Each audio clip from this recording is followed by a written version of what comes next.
the 22nd to the 24th was the first time it was over a week. So I'd be surprised if I hear this. Yeah, I know, but apparently it was that gets shipped out of the warehouses, and that's the one side that is being shipped by the other side. Okay. And, you know exactly where, of course, stuff like this is inevitably Chinese made. Yeah, it's all the radios are trying, which is a shame. All right, good evening. It's 6:30. We're gonna call this meeting to order. If we could have everybody stand for the Pledge of Allegiance. I pledge allegiance to the flag of the United States of America and to the republic for which it stands, one nation, under God, indivisible, with liberty and justice for all.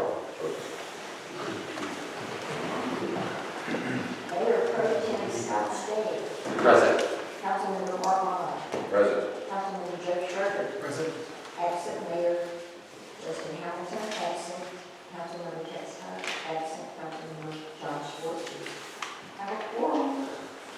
All right, good evening. We are going to start with the public hearings. Guys, on our first this public hearing. We will start with the public comments here. Kristen Sakala. Did you want to introduce the item? So Kristen would like to speak on both items. The first item is going to be a variance for 410 North Summit, a variance for the Village of Point Venture, Chapter 5, Section 1.1.52, 4-yard requirement pertaining to maximum lot coverage. Wait, can I make a motion to postpone item 2 since You can wait till we get to item one. We got it. you have to get there? Well, she's talking about 2, both. She's just talking about one. Okay. Yeah. So, Jeff, please come on. Thank you. Can I have one for you? Okay. And if I don't, I'm going to come back and steal yours just so I can speak. Oh, wait, here. Go ahead. All right. Thank you and good evening. I just passed out to everybody a village council variance checklist that I made a few months back. And I just wanted y'all to be able to read through it and just refer back to it whenever you're actually considering these variances. It references your ordinances and your actual codes and the things that y'all have put into place regarding adopting and approving variances. And so just right on the top, the council must be satisfied that granting a variation will not merely serve as a convenience to the applicant, but will alleviate some demonstrable and unusual hardship or difficulty so great as to warrant a variance from the comprehensive plan, as established by this chapter. So you go through different questions. Is there special circumstance, unnecessary hardship that exists? Is the hardship particular to the particular piece of property? Anyway, there's questions and whatnot going down through it. All I want to say is, again, it has to be a hardship, something specific. You can't just, I want something, I'm going to come and ask for a variance, I'm going to get it, right? Specific to your property. If your neighbors have the same hardships, then it probably shouldn't be approved. That's all. Thank you. Thank you. And you can use that on both if y'all want to talk about the other variants. All right. Roger. Your turn. Yep, thank you. Good evening, Council. Roger Collins, 410 Summit Ridge. I'm kindly requesting a variance. I am new to the community, and I went to the Architectural Compliance Committee and I received my approvals, and we were under the impression that we had received our permits and we've done the proper calculations. We're about 4 points over on the lot coverage, and we proceeded with under the impression that we had a permit issued, and so it would create a hardship that I had to jackhammer up stuff that I added to the existing slab, which members of the council have seen. It's not egregious nor malicious, and it would create a hardship if I had to jackhammer that up now. Thank you. Thank you.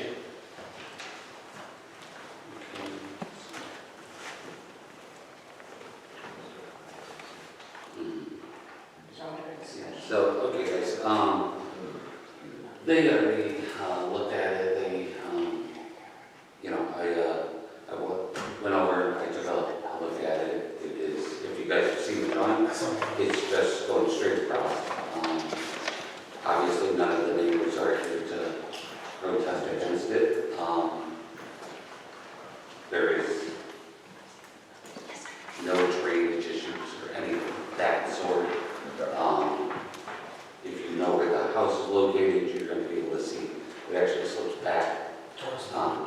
Yeah. So, you guys have any questions or concerns, or? I don't have any concerns. I mean, it was like 4% or something like that, right? Yeah, and, once again, you know, he stated his point, so, As long as it doesn't cause a drainage issue. in this situation, I'll make a motion to approve the variance. Second. Motion passes. Motion passed. You say yay? Yeah.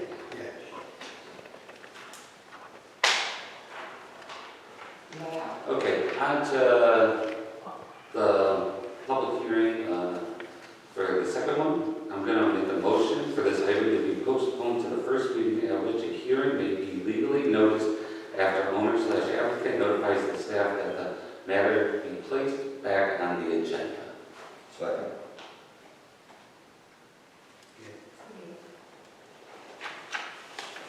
All right, at this time, we're going to,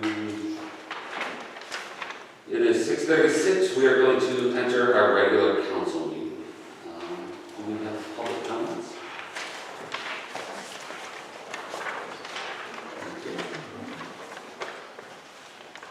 Kristen, the topic. I'll send you a copy. I didn't make that sure. Good evening, City Council. I come before you once again to address the unresolved concerns I raised in January Citizen Speak. Despite my efforts to seek clarification, questions regarding the city flag competition, property damage, election interference, and other matters remain unanswered. The response from Mayor Hamilton: I have no information for her, leaves me questioning whether the documents are unavailable or if it's just an unwillingness to provide them. It is essential to note that if these documents have been destroyed, it would constitute a direct violation of the records retention policy. Transparency and accountability are not merely procedural matters. They are fundamental to maintaining public trust in our government, especially when integrity is at stake. Laws mandate that our government operates under principles of openness and transparency, and it should not be run like a private entity. Citizens have the right to information about government decisions and actions, yet concerns persist that our current leadership may not be meeting these standards. In light of these concerns, I have filed a complaint with the Texas Attorney General's office, and they have agreed to investigate. Refusal to comply with the Public Information Act carries significant consequences, including civil enforcement and criminal prosecution. Given the ongoing investigation, I urge the council to table the flag resolution this month to avoid complicating matters further. Any actions taken may be subject to review and/or reversal pending the investigation's outcome. Your commitment to upholding the values of transparency, accountability, and integrity in our government is appreciated. Let's ensure our actions today pave the way for a stronger, more trusted government tomorrow. Thank you for your attention and consideration. Thank you. Steve Tabasco?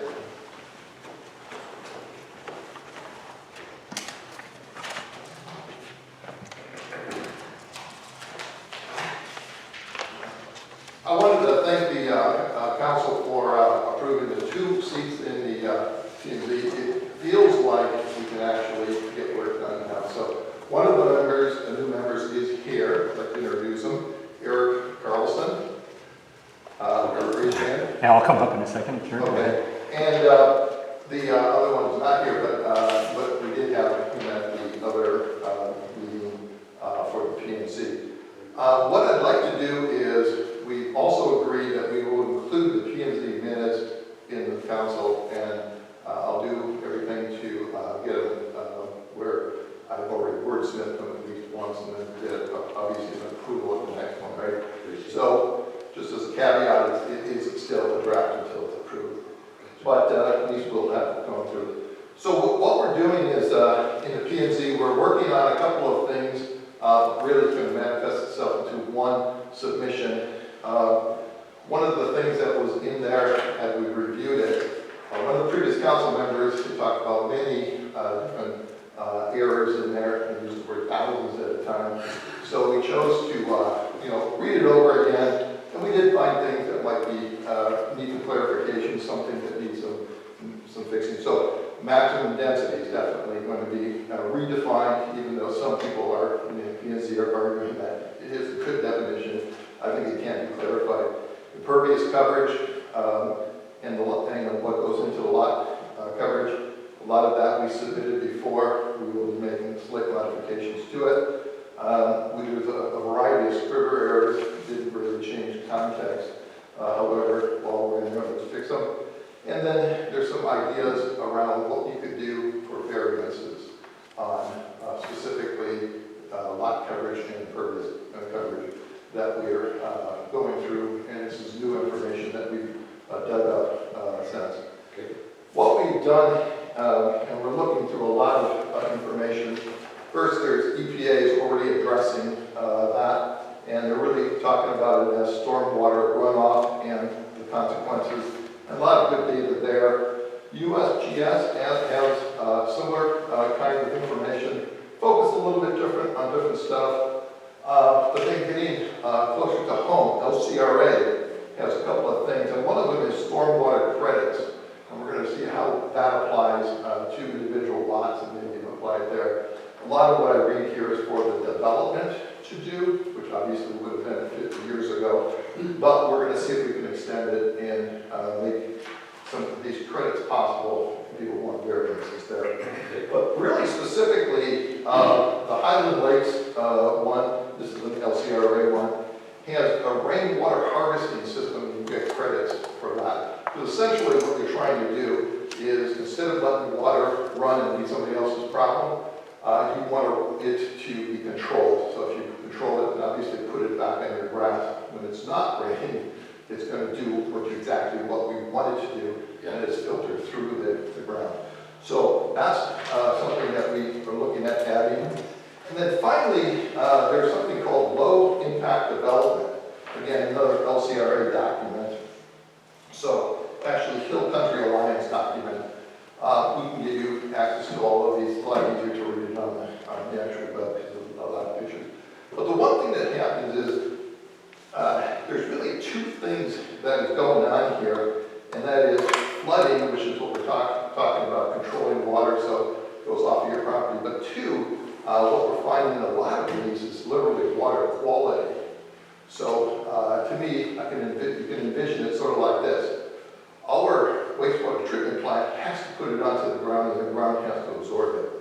Otherwise, we don't want heavy rains and it all running down, because it's not going to do what you want. It's going to be pretty bad. So in a lesser degree, that's what's happening on everybody's properties as well. And in fact, what happens is the LCRA actually said their number one problem is rainwater runoff for pollutants into these highland lakes. We have, and there is a, LCRA is limiting a development around the Highland Lakes, and it includes Point Venture, to 15% impervious coverage. So that's the development. That's not an individual property. And obviously, we've got a lot of green spaces and stuff like that. They had to deal with that back 50 years ago, like I said. But it then obviously then applies to individual properties, not in a perfect way, but certainly in a way. So what can we do? Rainwater harvesting and looking at low impact development. So there's a variety of things in here that we are looking at possibly adding ways of saying, if you want to go over 45%, here's what you need to be doing, or at least here's how you can obtain some credit. So the last thing I wanted to point out, we have a comprehensive plan, and it needs to be updated next year, but so we still have a year to do that. There is a couple of things in here I would urge all the council members to read, at least as a minimum, the vision statement and the guiding principles. It's an easy read.